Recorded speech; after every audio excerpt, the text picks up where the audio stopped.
Hey everybody, happy Thanksgiving for those of you who care about that kind of thing. I'm here to bring you some Pokemon Perfect ADV Championship content. We have the Championship Tour going for all 5 of the Pokemon Perfect tiers at the moment. I'm not going to be able to bring you every single game from every single tier, but I do want to bring you a good amount of coverage to these and put some spotlight on Pokemon Perfect and hopefully get you guys to, for those of you who aren't already doing so, participate in Pokemon Perfect Tours next year when they kick back up again. Like I said, this is our ADV championship. It's a change of pace from the Permasan Invitational, which not only has slowed down but is wrapping up since we are very deep in that tour. I'll, of course, keep bringing you that as well, but I figured I'd break up the monotony.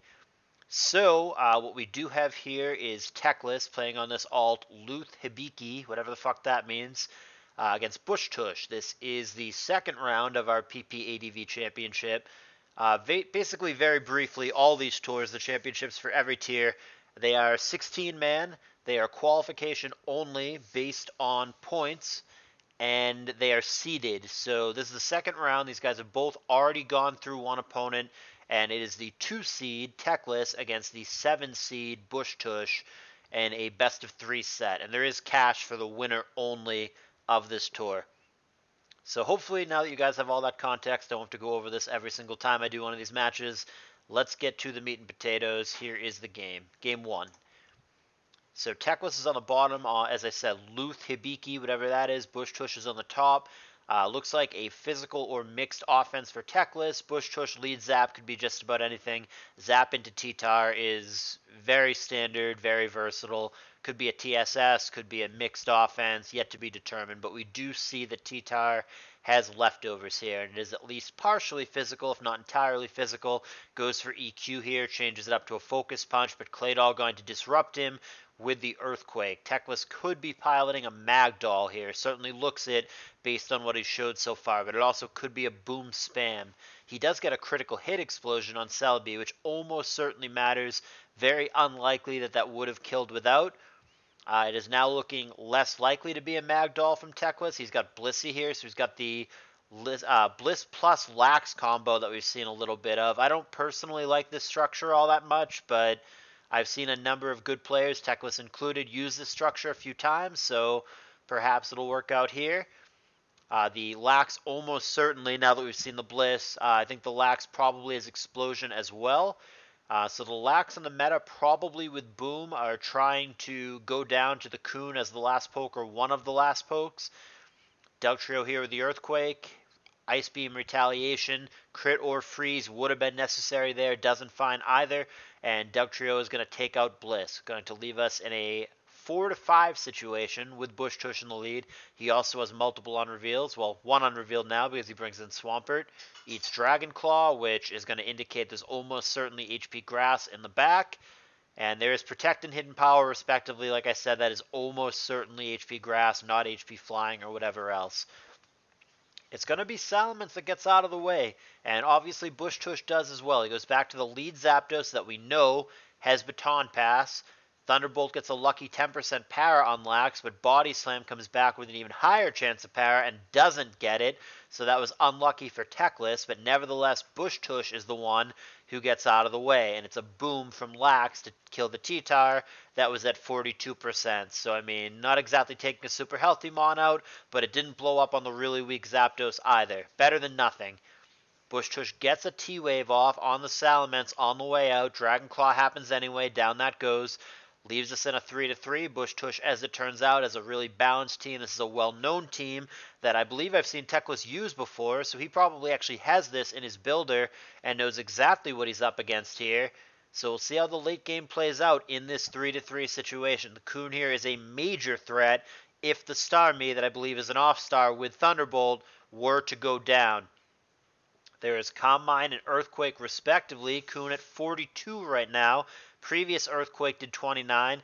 There's Surf catching Dugtrio. Dugtrio tried to sneak in there on a rest turn, but Teclis wasn't having it and went straight for Surf. Now Starmie comes in. Thunderbolt's going to find a crit. There's been a couple of important crits in this game. And Teclis says, Psy GG. He is going to concede. That is going to be the victory for Bushtush in Game 1. But like I said, this is a best of 3 series, so the fact that this went Bush's way does not mean that he's going to win the whole set. We're going to move right along to game 2, which is right here. So now, Teclis is going to be on the bottom again, Bushtush on the top, and they're both going to lead T-Tar. That is a large earthquake and a comparable brick break, so perhaps one of them is choice banded and the other is not. They're both going to switch. Bushtush gets the better end of it. He finds Zapdos against Moltres here. And Blissey is going to come in. Toxic there does miss, but I mean, would it have been a huge deal on the Blissey? Not really. And it's going to be a switch to Bush, who also has Blissey. So similar teams so far. They both have lead T-Tar, Blissey, and offensive Bird in the back. It's going to be Fori coming in and Skarmory coming in, so they both have Spikers as well. Like I said, they've opted for similar teams in this instance, and Spikes will be prevented via Taunt, and it's even more similar than I thought because Bushtush also has a Moltres. Moltres plus Zapdos together is really uncommon. I do not think that I've seen that all that many times, but here it is. Bushtush is bringing both of them. He probably does not have a Rapid Spinner. He needs a Rock Resist somewhere, so I guess it could be a Claydol, but I'm thinking it's probably a Flygon or a Swampert in the back for Bush. Gotta have a Rock Resist. I guess it could be a Rachi, but that doesn't make as much sense to me. Like I said, I think it's going to be Flygon or Swampert, and then relatively standard here as a Fori team with Moltres. For Teclis, he could have an Aerodactyl or a Gengar in the back. It could also be a Salamence as the last poke. Bushtush goes Rock Slide here, 49%. See if he goes for it again. He does, and it misses, but again, it wouldn't have done all that much on Swampert here.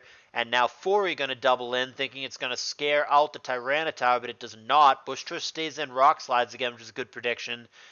And Teclis misses an opportunity there to spike up. So Bushtush doing a little bit of outplaying here. And Teclis is missing a couple of opportunities because Bushtush is taking advantage of the switching patterns from Teclis. We now end up in no players have spikes right now of note, even though they both do have spikers. We end up with Blissey on Fori here. The threat of the lethal Seismic Toss forces the Fori out of the way.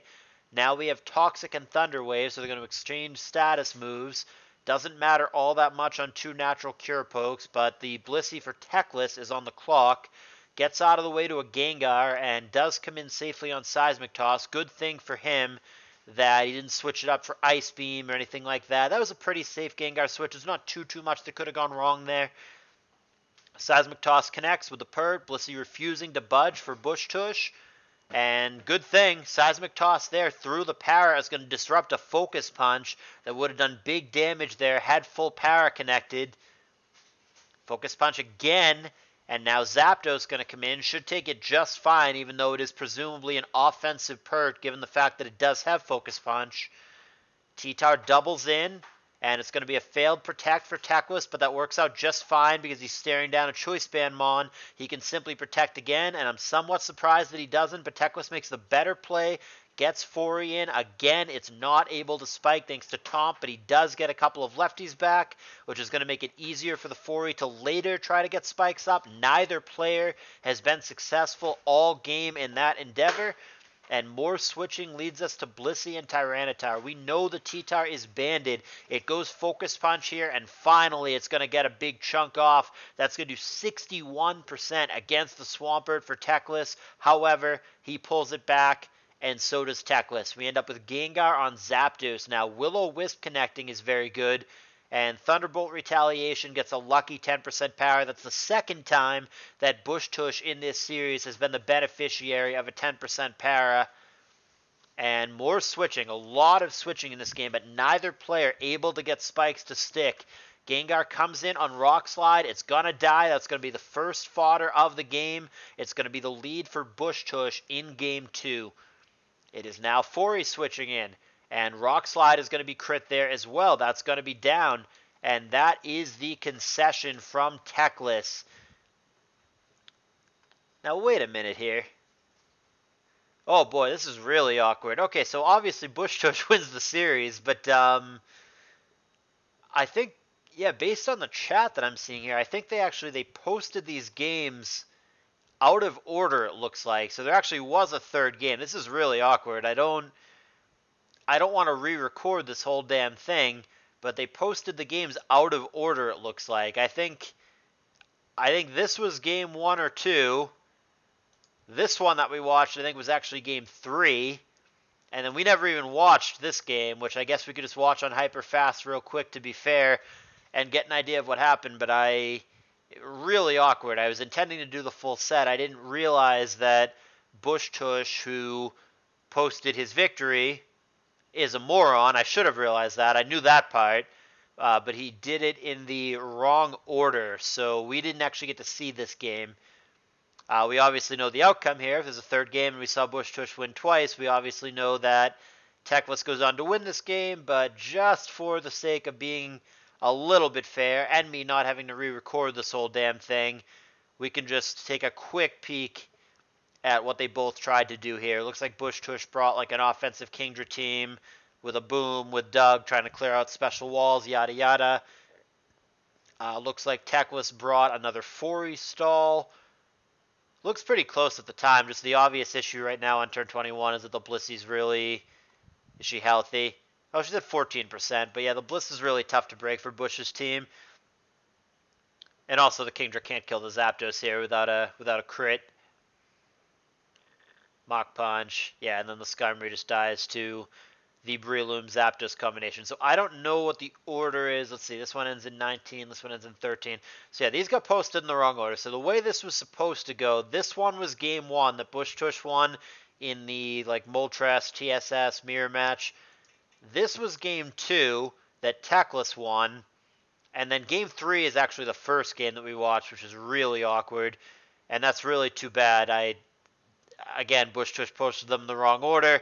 I didn't mean to narrate them in this way, but, well, awkward video is what it is. But anyway, I guess the outcome is a 2-1 victory for Bushtush. Hopefully you guys enjoyed the series anyway, even though this was not the plan.